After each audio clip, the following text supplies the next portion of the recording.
Okay, I think we're starting this thing. So welcome, and thanks you guys for joining us. This is gonna be awesome. My name is John Van Orman. That's what the screen says. I am a UI UX designer here with STG. I have been with STG for 4 years officially, and I have been doing experience design on one level or another for about 12 years. So that's kind of a little bit about me. I'm the youngest. I'm balding.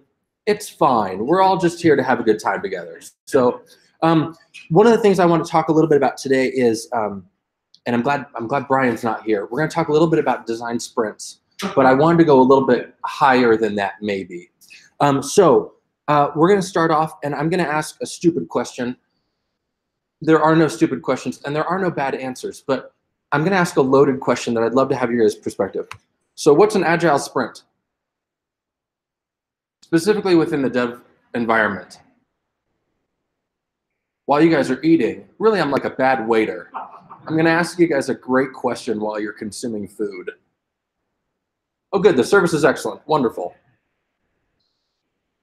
Do you have any thoughts? Yeah. Time constraints, set of tasks that you're going to work on as a team. Wow. That guy's a plant. That was excellent. And probably one of the better answers that I've heard. I think in this environment where technology is moving so quickly, you have a lot of people who have been trained informally or been trained through experience. And because of that, I feel like frequently we lose sight of the purposes of some of these terms and their frameworks. And that's a tricky thing to do, but it's very, very normal. It's very natural. But an agile sprint to me is just that. You have a team, they pick off a group of things to be accomplished. They say, this is the window that we'll do it in. And they have these routines that they go through, including a scrum master, including daily stand-ups. They have these habits that they go through to try and keep this thing successful. I don't know if it still is the case. When I first got involved in Agile many years ago, one of the requirements was that you could publish whatever you created in the sprint. Well, the idea was you would start a project, and after 2 weeks, you would have something wouldn't be published on a www. There was something that you could go look at, and every 2 weeks you would look at the work that was being done on the live side. Excellent clarification. So I don't know if that's still the case with sprints. It doesn't seem like a lot of the sprints do that. Sprintle fall is what some people would refer our current environments in many places where they kind of do build on each other. But absolutely, that's a great clarification. You deliver something at the end of the period, and that's it. And it might not be what you were expecting. Right. It might not be. Yes, it's publishable. It's consumable by other parties. It is a deliverable that's packaged and ready to go in one way. Excellent. Any other thoughts? Any other clarification? Any other experience that you guys have? My earlier comment about experience is not to make anyone feel timid for sharing. It's really just to say, I feel like our environment of experiences teaches us a lot.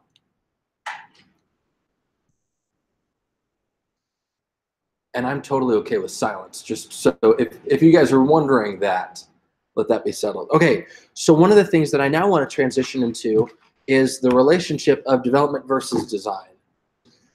Some people, I guess let me ask you guys, what is the environment of the relationship between development and design in your guys' current worlds? Well, I can include design with development because we're developing something designed, but I guess it's just terminology. You mean coding and designing, right? The division between coders and designers? Oh, I asked the question the way I did for a reason. Oh. And that was one side of it. To me, that was one side of the perspective. We are one thing. There is no separation. And to me, that's an excellent perspective that I have found in my current environment very successful. In other environments, not so much. But no, that was excellent. So the Agile Manifesto declares a development team the tasks and activities of a development team on an Agile project include design, business analysis, quality assurance, development, coding, strategy, all those things like fall under like the development team in the manifesto. So a lot of people said like, oh, well with Agile, we don't need all these other people. We just need some development team and a product owner and a scrum master, and we'll, you know, just we'll get it done. build it. But there are the functions, the activities happen, whether you have somebody assigned to do them or not, those activities still happen, but they are part of the development team. They just fall under that umbrella. Awesome. And whether you consider the verbiage design to be that of creation or that of visual or that of experience, the term design and its status still lives in many Agile tools. You can't really avoid that. So I absolutely agree. Man, you guys are great. I was expecting more like, we hand it off to them and then we do stuff and they do stuff. This is a much better perspective. I shouldn't have thought any less of you guys. But to me, that's one of the things that's quirky and curious about a design sprint or a design workshop, is that really it pairs, it marries with the concepts of development, of coding. They're not two separate things. They are complementary things together. Okay, so I'm now going to leave that aside briefly, and I'm now going to talk to you guys a little bit about the value of a journey. And I'm going to ask again, I don't know if this is appropriate. I don't go to many of these, as many as I'd like to, but I'm going to continue to ask you guys questions. So I hope you guys will feel comfortable answering. How many of you guys have been in an experience that you wouldn't mind sharing, where you have maybe taken desperate people that were in different places, different backgrounds, different environments, different opinions, and you've gone through an experience together, and because of that experience, something unifying happens, something special happens?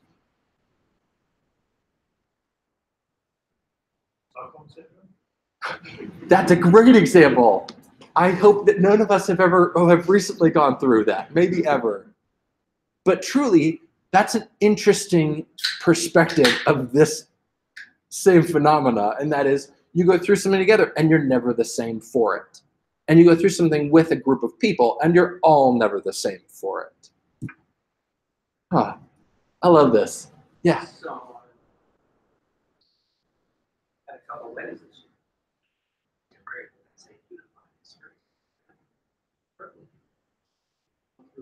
Making sure everything's together. Working it clean. We're all working all solving problems. That's great. And it was a journey. It is a journey. Let me ask you a follow-up to that. In that environment, did you feel like it was unifying for your core family, or for now your core family and its new addition, or even for that addition's extension? It would make more sense if you guys, if you're watching this, the recording, you could see my hand gestures, but I think it makes visual sense to you guys who are here. One of them was very involved. We're all working with each other. Communicate on the past. The other family was frequently that were people. Part of it. It's caused a lot of physical anxiety. Yeah. However hard that experience may be, and for whatever reasons they may have had, the distancing of themselves from the events creates some separation, for sure. And I guess that's one of the things that I was curious about with this audience, for even the prior question of the relationship between design and development. The more you have hey, I'm giving this to you, I'm washing my hands of this, the more it creates that separation, rather than that unity of, hey, this is our thing. Let's manage this thing together. Hey, that's excellent. I have a, I guess, related story. I was going to say it was the opposite of the unifying, but I guess ultimately we did. But I had a client project a few years ago, and we were creating a system to go to market. So we were creating this custom system, but it was something that was going to be sold, right, to other people. And so I was brought in as the BA and the designer on that project. And so I was working with it was a smaller company. I was working with the CTO and the CMO. And they just had very different ideas of where they wanted it to go. And it was really difficult, especially in the beginning, to sit down with the two of them as my kind of SMEs, my stakeholders, the people who are supposed to be giving me the direction for this vision that they had. So we spent a lot of time, I spent a lot of time with them trying to get them to unify and remind them continually, like, we're all working toward the same goal, and they would get stuck on little things. It's like, okay, let's move from that. We'll come back to that. We'll table it, but let's look at what we can agree on just to get this thing moving forward. And if one of them was out of the office, the other one would say, "Oh, let's go ahead and just do this while they're gone." It was a very trying, difficult experience. In the end, they ended up firing the CMO because that individual was just not able to unify the project. And in order to get this thing successful for this company who had invested so much money, that was the decision that they had to make so that we could get this product completed. In the end, after that, the team did unify, and we actually kind of went back to the drawing board, and the project was re-kicked off, and we did a whole new project. But if you don't have the unifying teams, the project will struggle. So it's important to have, to create those environments of unifying. And even when you are faced with those conflicts, there's tools you can use to get through that, to get the team together, to try. I did my best to try to get that, situation where we could all get on the same page, and usually you can, not always, but eventually to a successful project, that's what you want, is to get everybody unified on that journey. Yeah. Can I ask you a question? Yeah. The two phases that you mentioned, so the phase of discord and the phase of like reinitiation. Yeah. What were the length of time for those two kind of buckets as you just described them? 6 months. Okay. Of discourse. It was about 6 months of really just trying to push through and get traction and get moving and contention and but longer than it should have been. Yeah. How long after the reinitiation, or I guess during the reinitiation, do you feel like, and this is an emotional question, but do you feel like it took before you made up more than the time that you had lost? It was pretty quickly. Yeah. And the team and everybody was very dedicated at that point. It was obvious that we were in what we had built had varied and strayed from where it should have been for various reasons, and like we just needed to kick this off again and start fresh. And that kind of starting fresh was really helpful. And it did move forward pretty quickly. So awesome. Thank you guys for sharing. Telling my own story, I think I'll tell, maybe I'll steal this one. So this is a picture courtesy of Ricardo Calvo of a small cave formation, an enormous cave formation in Costa Rica. In '94, maybe, I went into, I believe, this cave. I guarantee nothing, but Ricardo, and this serves my memory, so we'll run with it, see where it takes us.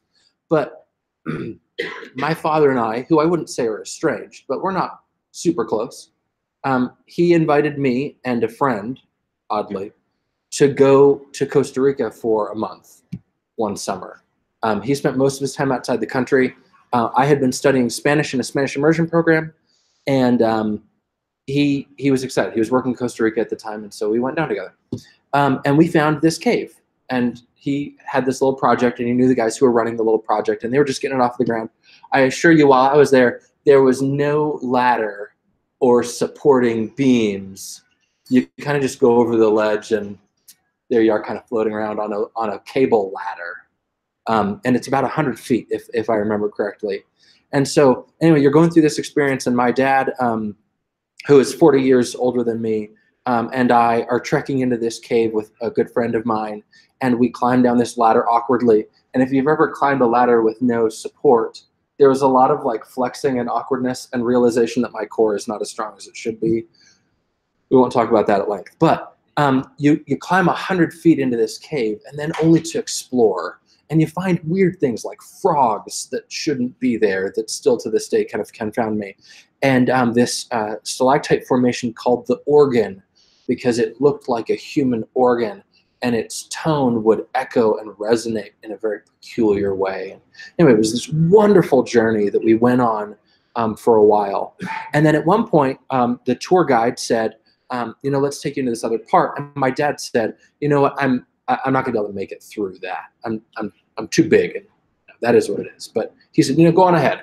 And I think honestly, he may have just wanted a break. It was a little physically exhausting. And so my friend and I went through with the tour guide, and we went off on our own for a few minutes, then we came back together. But the journey to me was interesting because we all had to go through it together. During it, there was this phase of separation and then of reunification. But the reality is my dad will never have seen the things that I saw on that little jaunt. And you guys potentially have never seen this cave. But we did that day in an environment where it was really hot and humid. And it was beautiful. It was absolutely breathtaking. And to me, that's one of the things, Celestia, that you had mentioned of the unification, of that restarting meeting, right? You can't, if someone's sick, if someone's not included, if someone's left out, you can't reproduce the meeting for them. We went on this journey together, and it was great. And so that's where I guess this book comes in. This book is one of many, but one of the more popular and personally of my preferred books on design workshops.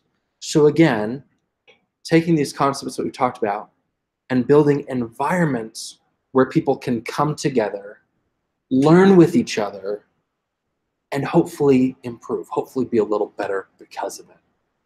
How many of you guys, have you guys ever been through a design workshop? Using, again, that specific language. Are you guys familiar with that language? It has other names. The guy in the middle shaking his head certainly has some things to teach me about it. Okay, we'll run with that. Game Storming is a book and a resource. It's an online resource as well that they've maintained relatively well, that talks a lot about different environments and different needs that you're trying to accomplish, and then give different activities that you can go through to be able to accomplish those needs. I racked my brain and I tried to find one that would be a good welcoming activity. And then after deciding that all of them were a little awkward, I decided not to do them. My sister then recommended that we do a dance-off, and then I picked two of you at random and we do a dance-off, which I also will not do. I know, it was a great idea. And of course, then Carlton had to come in, and there were a lot of gifts that were shared. But the reality is, in these environments where you go through something, you become more aligned because of them. It doesn't mean that you're on the same page. It doesn't mean that you agree. It doesn't mean that you grew up together. But it does mean that in that environment, around that problem, perhaps, there's a little bit more understanding and a little bit more clarity of perspective, of each other's perspective. Okay, so I'm going to walk you through briefly one of the more popular activities from the book. And that is this guy. Is anyone familiar with this diagram? I'm going to continue to do this to you guys. Does anyone have any guesses about this wonderfully illustrated diagram? Anyone want to try and summarize the three phases that are represented here? Going on a limb, but there's diverge, merge, and Wow. See, clearly I planted people in the audience who would help me and support me with this. I appreciate it. Appreciate it. So, Tyler, if we were to break down diverge, what does that look like? What does it look like it starts with? Can we start there? Well, question. And what happens to that question? I'm not. No, please guess. Again, there are no wrong answers. I see it is that you have a question, you have a problem that you're trying to solve, and you ask it, and as a team, you break off and think about it on your own, or maybe in little groups, and different themes tend to emerge from all that conversation. And on refocusing. I also think it would be, if you and I both hear the same thing, so if somebody can tell us what their vision is, I see it one way and you see it different. And the best teams for me, in my experience, we've both been in the same environment, we've both heard the same question, And then you start to get into the nitty-gritty of implementation or exploration, and you realize, I didn't even see that. And those are the best meetings and best teams that I've been on, where it's safe enough that you can talk uncomfortably about perspectives that don't align with the group or with one person who spoke first, to be able to come together. So again, both excellent perspectives. To me, I guess focusing just on Diverge, the purpose of this, the way I understand it, is to say you start with one common thing and you talk about that thing, and you can talk about ideas about that thing. And in some platforms it's solutions, other times it's challenges and complications. It varies, and it can be a number of different things. But then Emerge is exactly that. You take some of those ideas, you break them off, you try and start implementing them, you try and start exploring them. Do they actually meet the need? Do they answer the question? And then the convergence of beginning to eliminate, right? What meets this need? What doesn't? What falls apart? Anything else that you guys observe about this diagram?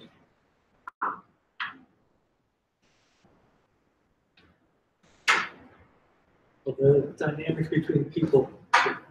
Individuals are putting down their ideas on paper, expressing them. That they came up in a vacuum or in isolation, I should say. That's the divergence. And then in the middle section, there's interaction between people. We all came to different conclusions or had different ideas.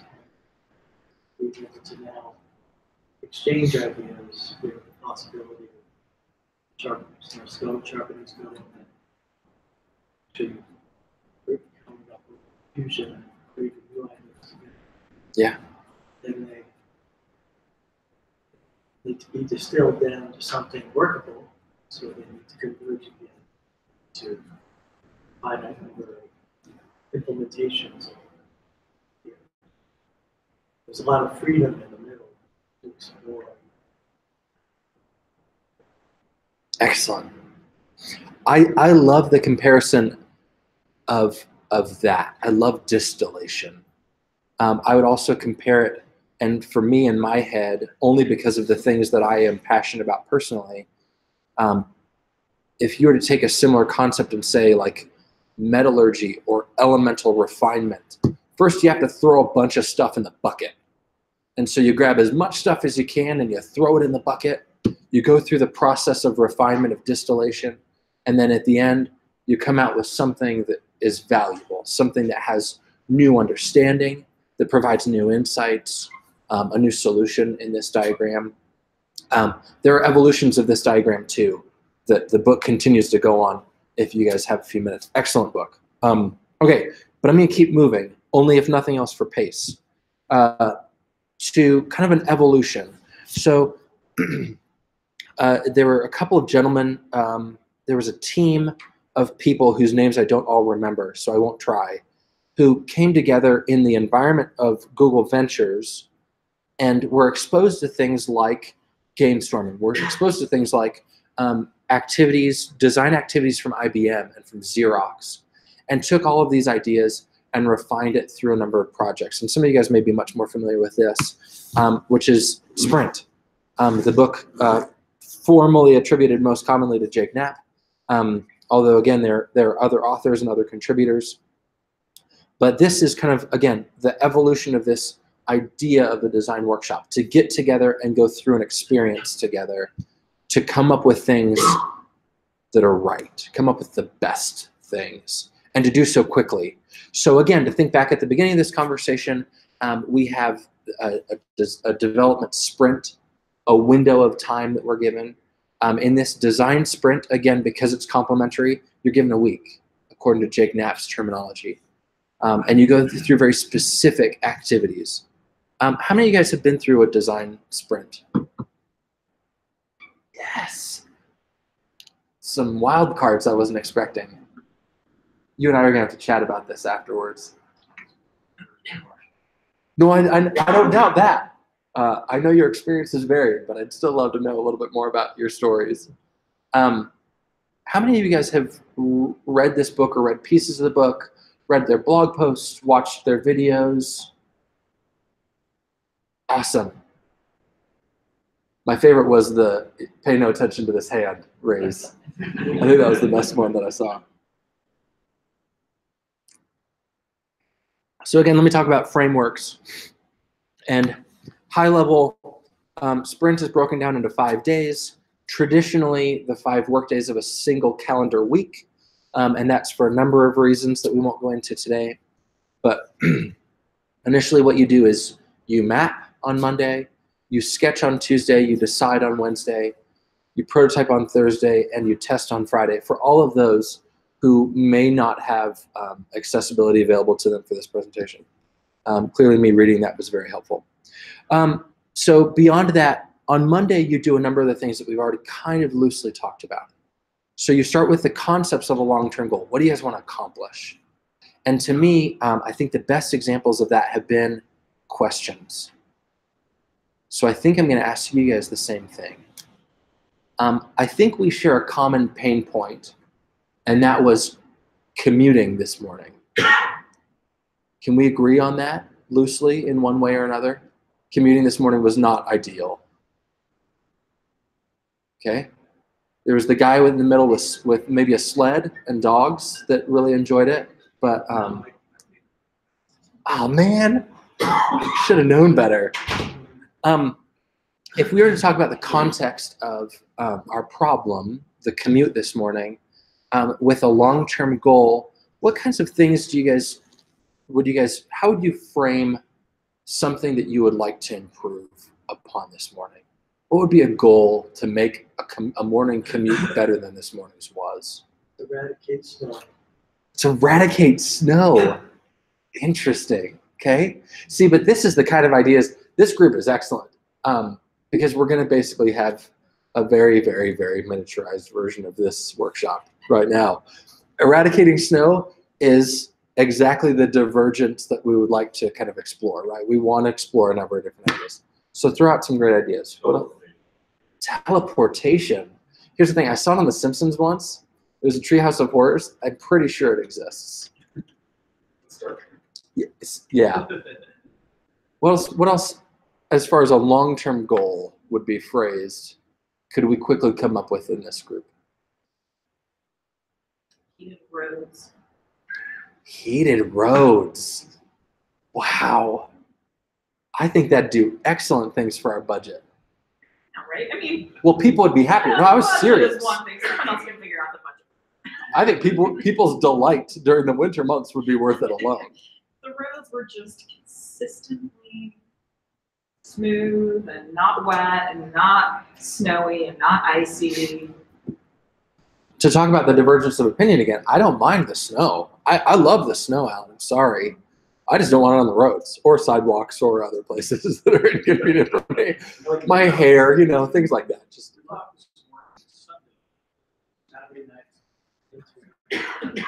good call. I recently, during that event here in Utah recently, I built a snowman for the first time in a very long time. Unfortunately, I didn't have any rocks that I could find quickly. And so it made sense in my head to use maraschino cherries. I wouldn't recommend it. It looked like a demon snowman, which wasn't exactly what I was going for, but it was really entertaining. One more idea for a long-term goal to improve our morning commute. Weather. I think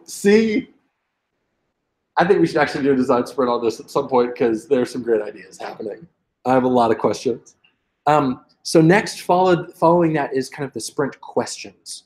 And so you talk about some of the questions that may arise from some of these ideas and that may arise in your minds.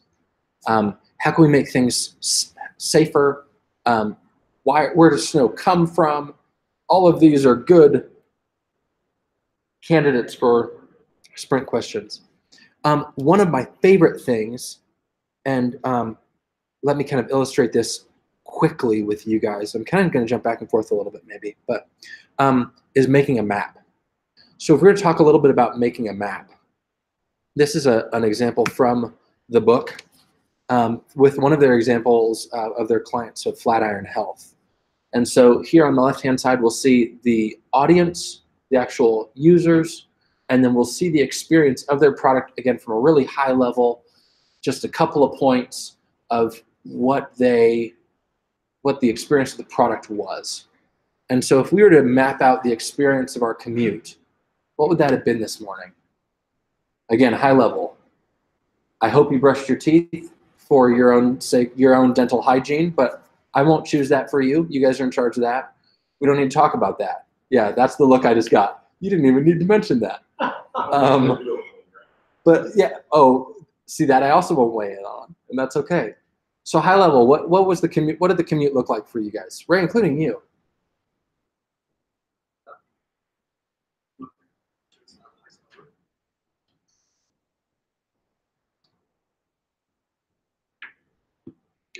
Hopefully leave the house. Okay, what happens after leaving the house? Ray, that was great. Can I have someone else pick up a few steps? Traffic was slow. Traffic was slow. And it was slow.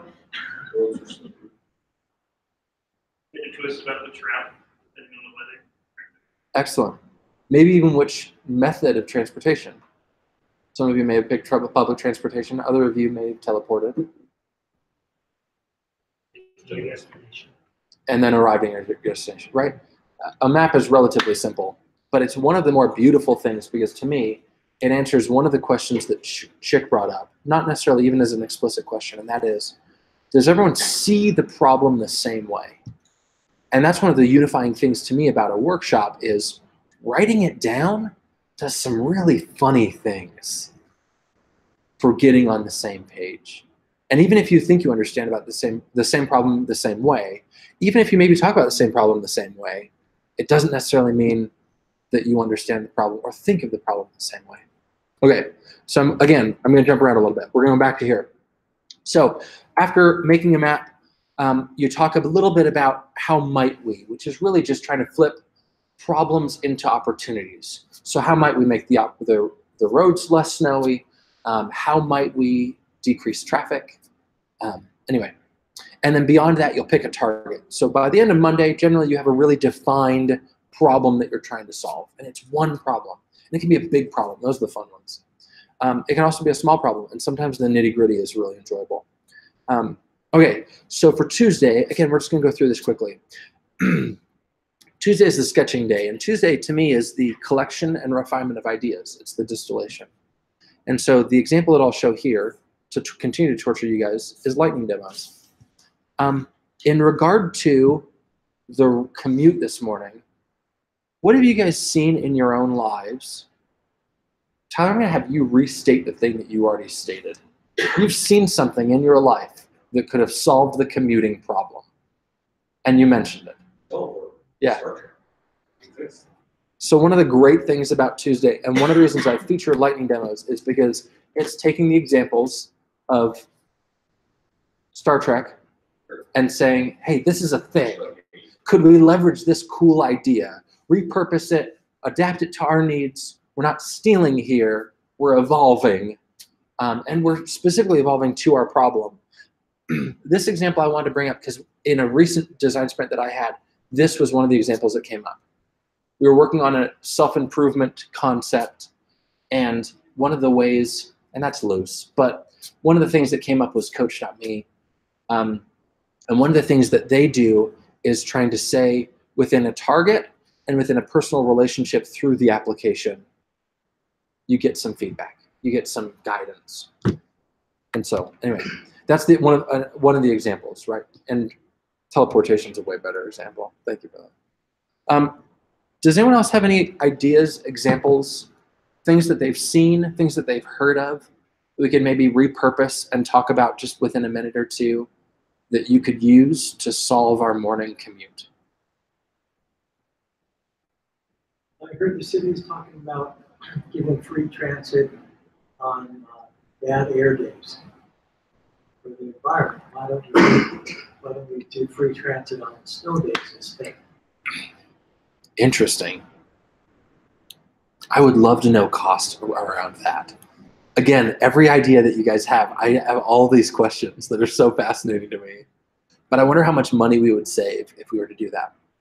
Money alone, to say nothing of direct time or other things. What else? That was a good one, so I'm gonna keep going. Work. Wow, that's a novel idea. Shouldn't be. That's excellent. Yeah, yes.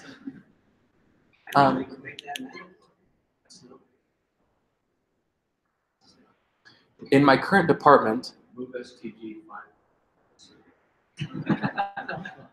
I don't know. 500 miles. Yeah, I don't know where that would land us. That actually makes me really uncomfortable, but only because of my lack of geographical knowledge. One of my co-workers has officially said to his manager, "I'm not coming in on bad snow days," and I think that should be acceptable, right? That's a great idea, and sadly, relatively simple. But it's those types of ideas that you're looking for, right? You're looking for all of the ideas and putting all this material now into this thing to be distilled. Okay, so I'm going to keep going. And I think what I'm going to do is jump a little bit. So Wednesday, I guess some of the things that happen that I'll represent really quickly are some sticky decision, some division of winners, some rumbling, some arguing, which is my favorite. As long as you leave friends, I think healthy arguing is a great thing, or at least passionate discussion. I don't know. Maybe that's too similar. And then storyboarding a solution. But one of the things that I want to try and feature is this concept. So leaving Tuesday, you may have a bunch of ideas about approaches, and you'll see all these are relatively similar. The approaches are slightly varied. And then on Wednesday, what you do really is spending some time voting, discussing, understanding, refining. And so this is kind of my quick depiction of that, of taking kind of the best ideas of as a team evolving them, voting for them. Thursday really is just planning. From that storyboard that you've run, you build a prototype. And you build as good a prototype as you need, no more and no less. And I think that's also somewhere in a manifesto that I read somewhere that was better worded than I just did. But right amount of information at the right time, something for the right. But really, that's all you're looking for.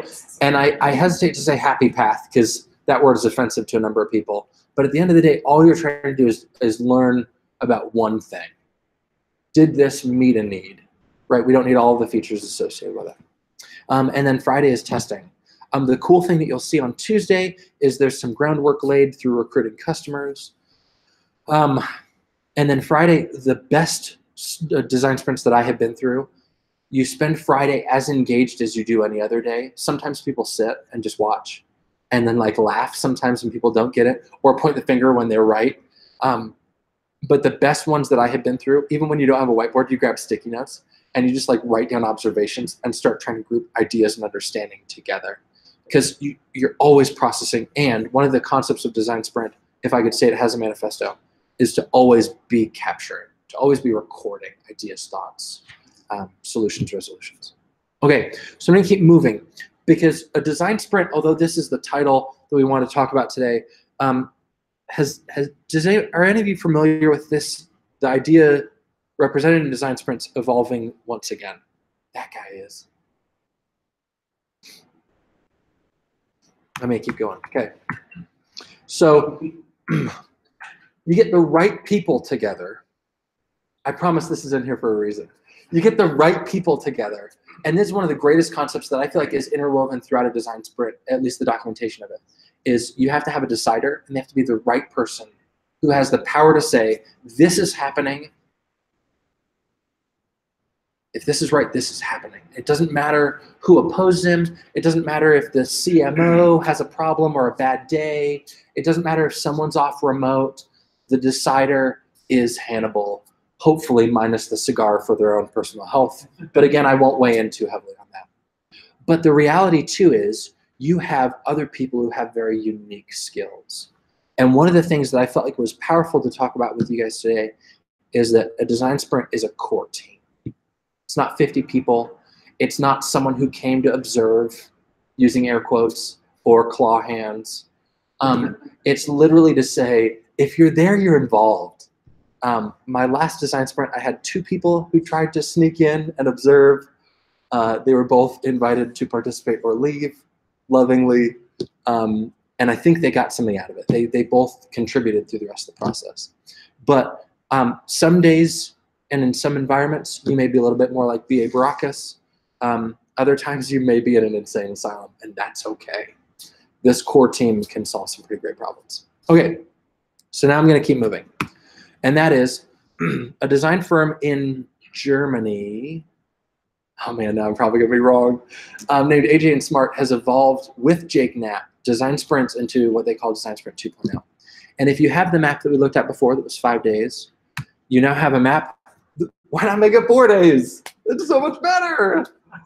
And one of the things that I want to get across in this little group is, and for those of you following along at home, is that I have done a design sprint, or at least facets of a design sprint, taking its concepts of unification and of understanding and of ideation and other things. I've done it in a couple of hours if you need to. Because really, one of the things that I think people forget is a very specific line in Sprint, the book, that says, these are ideas. Adapt these to your needs. And I think we all do better when we do that. So Design Sprint 2.0 has evolved. And then from there, even better, let me make sure that I'm not jumping ahead too much of myself. AJ & Smart has also produced a book. And that book is called Lightning Decision Jam. Unfortunately, you can't buy the book. You can win it on occasion from their social media platforms. They give it away on rare occasion. But they do have some materials about it. And really the core concept is you don't say anything. So there are no words. So let's quickly run through and pretend like we are in a lightning decision jam.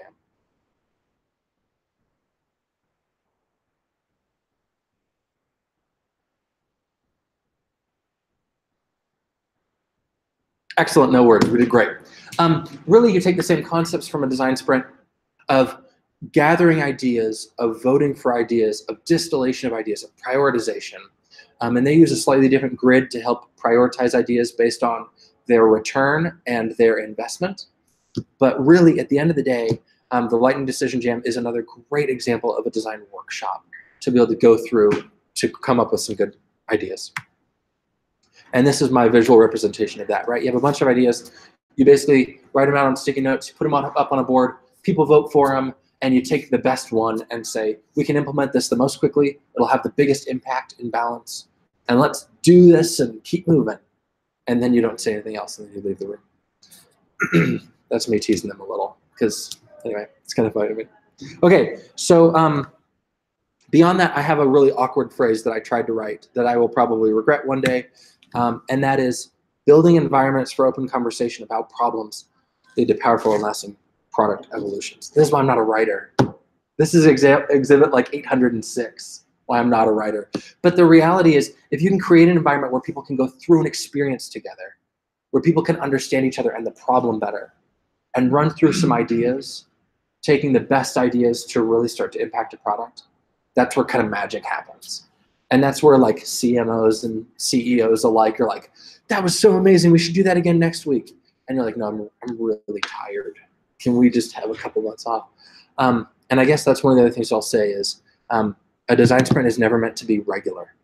It's meant to be kind of the jet propulsion to get you guys started again, to solve a big problem, to keep things moving, which is why other workshops have come into play to try and maybe even be a weekly thing to try and meet a more regular need.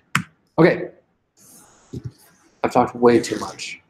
I started off okay, there were some questions, they were sincere questions, and then it all kind of fell apart. What questions do you guys have? What comments do you guys have? One comment I have is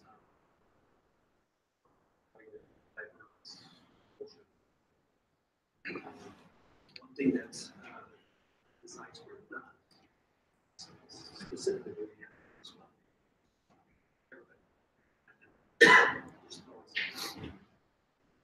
I think it does is it's a very vulnerable thing. Some crazy ideas. Well, vulnerable. For other people, we're all being vulnerable. That comes from trust. So trust that you develop through this design sprint. So we have a lot of this, which trust each other and better experience. So it's just as important to have that staying just doing this experience, if not just for gathering on those to engage. It's a very important. Yeah. At the end of day one, things are very different. The dynamic is totally shifted. And not just because you guys have good snacks and good beverages, hopefully. Although those like chocolate-filled panda cookies from Costco, I would recommend those any day during a design sprint. Excellent, Ray. Excellent perspective. Anything else? What are the chocolate-filled panda cookies from Costco? we may have to talk How do I after. not know about them? I didn't know about them myself. We unfortunately, the last design sprint I was in, the first design sprint I was in this year, we were in a haunted house, so that was fun. And there were oranges and chocolate panda cookies, and they were delicious. So we'll talk after. We'll make sure that you have the resources you need. Can you help me resolve some opposing ideas I'm grappling with? I see the value in all of the aspects of this, and yet I have some opposing philosophies that I also can't get away from.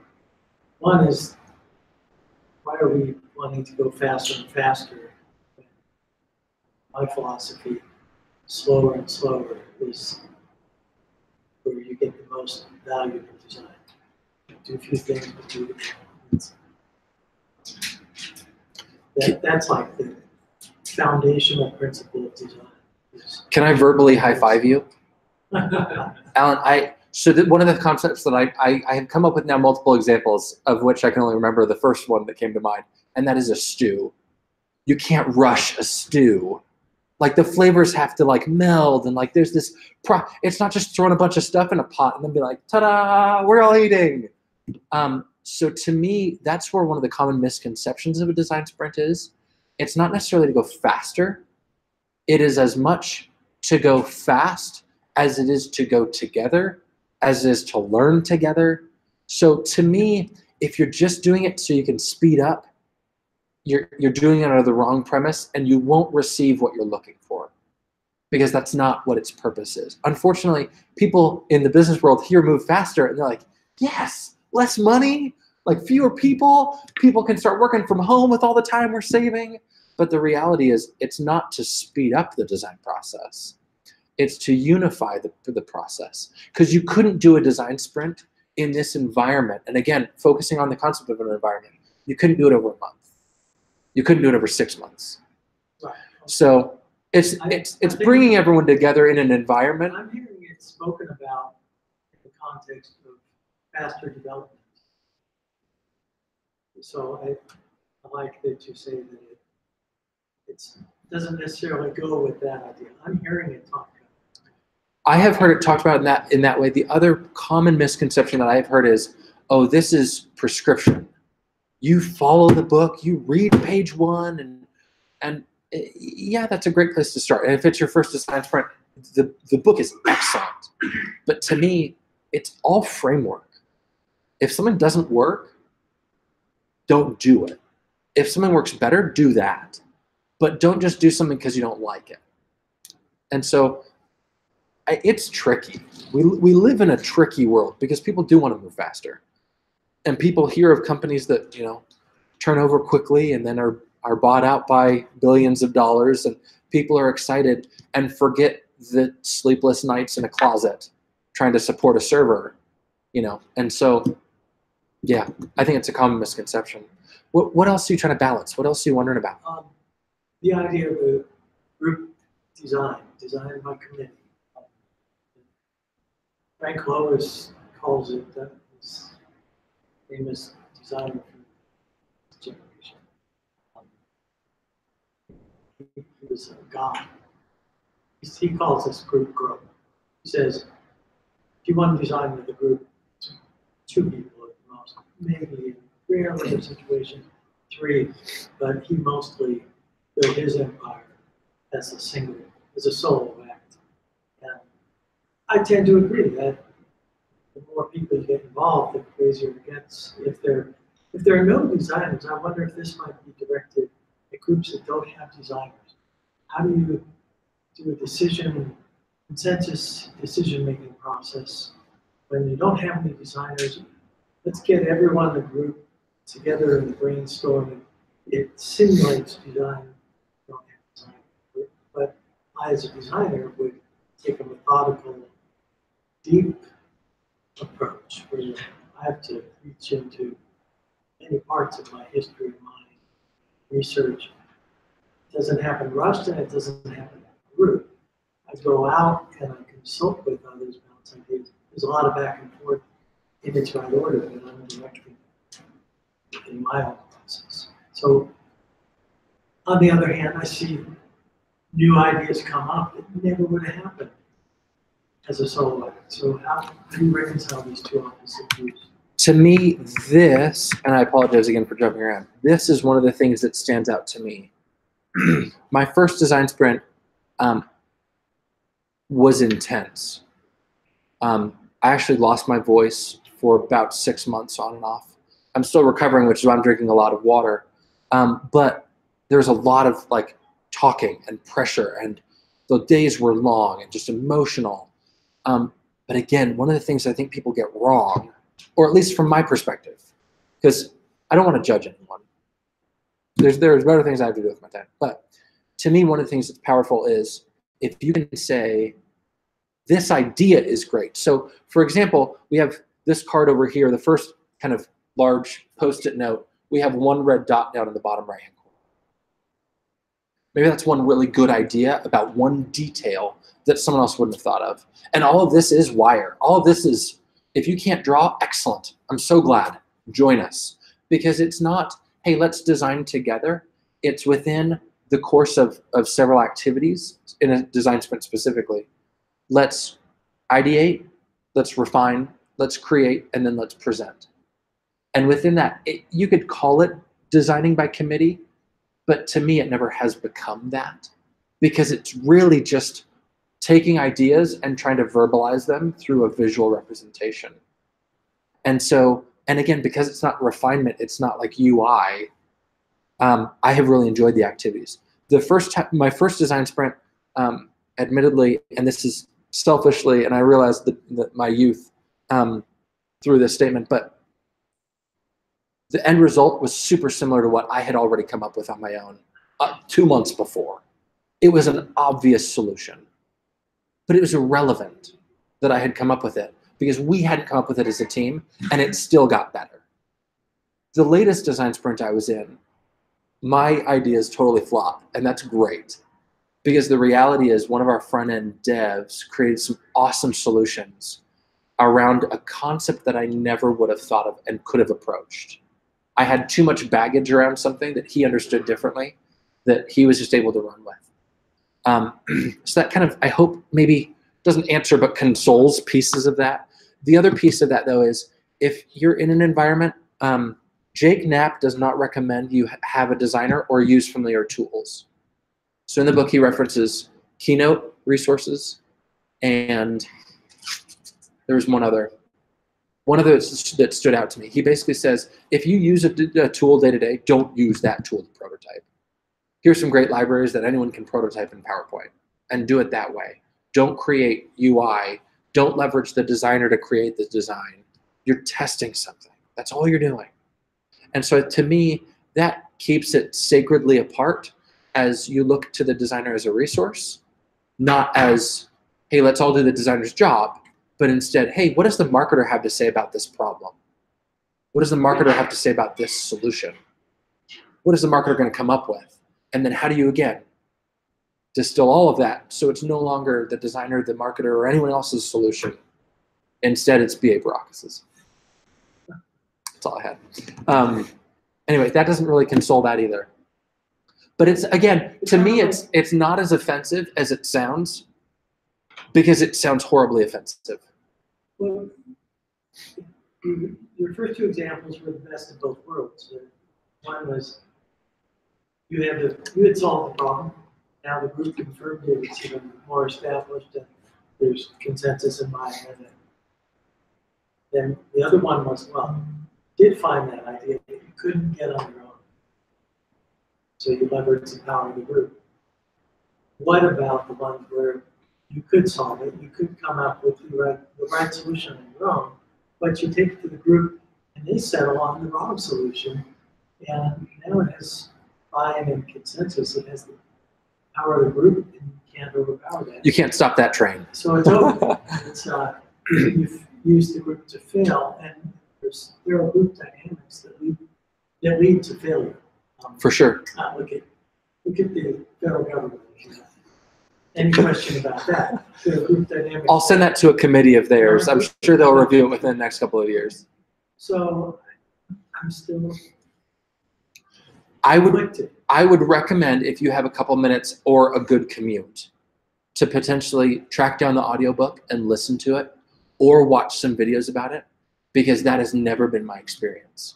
I'm sure in some circles it is, and I'm sure under the wrong people with the wrong intents, someone absolutely can manipulate any process. But again, if you come together around the same problem and go through the experience together, I've never left. Bad motives. Like sometimes people just don't want to offend other people. Someone has a lousy idea. That's a good idea.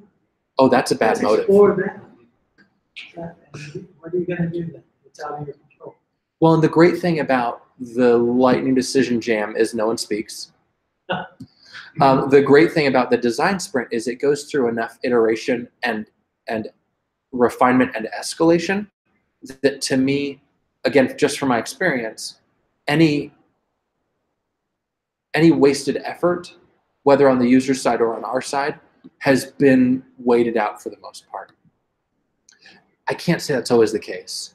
And again, like, I'm not saying someone would go in and be like, ha ha ha, I'm going to use a design sprint to ruin the world. But it is, if you know you have a bad idea and it's your idea, so you want to see the light of day, that's a bad motive in my opinion.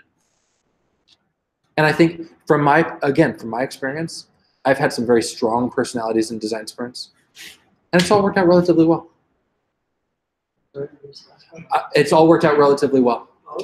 Okay, so I'm going to wrap up because I think I got the high sign from the back office. We'll talk about Panda cookies, and we'll talk here in a couple of minutes. Thank you guys so much for joining me today.